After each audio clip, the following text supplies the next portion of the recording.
బడికి వెళ్ళే పిల్లల్లో జీవితంలో అతి ముఖ్యమైనటువంటి ఒక అంశం ఏంటంటే సమ్మర్ హాలిడేస్. అందులోనూ ముఖ్యంగా ఎక్కువ వాల్యుబుల్ హాలిడేస్ ప్రత్యేకించి ఎవరికంటే 10th స్టాండర్డ్ ఎగ్జామ్స్ రాసిన వాళ్ళకి. జీవితంలో 10 సంవత్సరాలు వాళ్ళు నేర్చుకున్నది ఒక పేపర్ మీద ఒక పరీక్ష రూపంలో పెట్టినప్పుడు వాళ్ళకి వచ్చే మార్కులు ఎదురు చూసే ఆతృత పిల్లలకి తల్లిదండ్రులకి ఇద్దరికీ కూడా ఆ టెన్షన్ అంటామా లేదంటే దాని ఆతృత అంటామా, దాన్ని వర్ణించడం ఏ కవి వల్ల కాదు.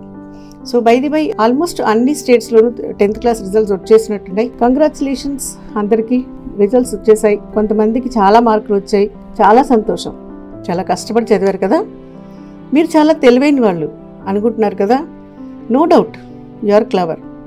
మీ తెలివితేటల్ని పదును పెట్టిన టీచర్స్ని, మీ చదువు కోసం బాధ్యత వహించిన తల్లిదండ్రుల్ని మర్చిపోకండి. మీ భవిష్యత్తు ప్రణాళిక ప్రస్తావనకు ఇది నాంది మాత్రమే.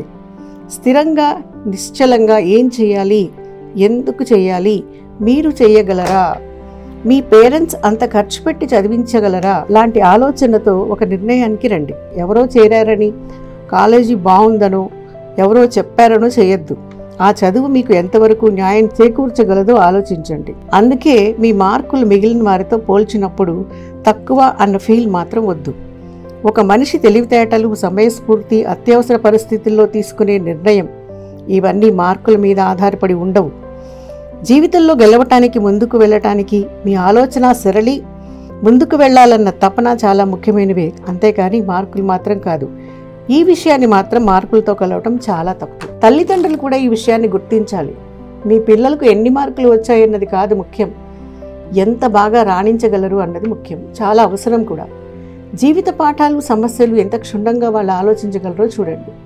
వాళ్లకు జీవితం మీద ఎంత బాధ్యత, అవగాహన అన్నది చాలా అవసరం.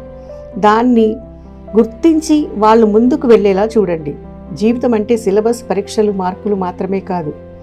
పిల్లలకి తల్లిదండ్రులకు కూడా ఒక మాట చెప్తున్నాను, మార్కులు ఎక్కువ వచ్చాయని పొంగిపోవద్దు, తక్కువ వచ్చాయని కుంగిపోవద్దు. అలాగే కాలేజ్కి వెళ్తున్నారు కదా, కాలేజ్ డేస్ అంటే సినిమాలో లాగా హ్యాపీ డేస్ కాదండోయ్, మీ భవిష్యత్తుకు పిల్లర్స్ వేసుకునే డేస్. అవి ఎంత స్ట్రాంగ్గా ఉన్నాయో, ఎంత స్ట్రైట్గా ఉన్నాయో అన్నది మీరు నిర్ణయించుకోవాలి. So all the best from బంగారు తల్లి టీం. ఇంకో ఆడియోతో మళ్ళీ కలుద్దాం. బీబీజీ, మీ నిజమైన సంపద.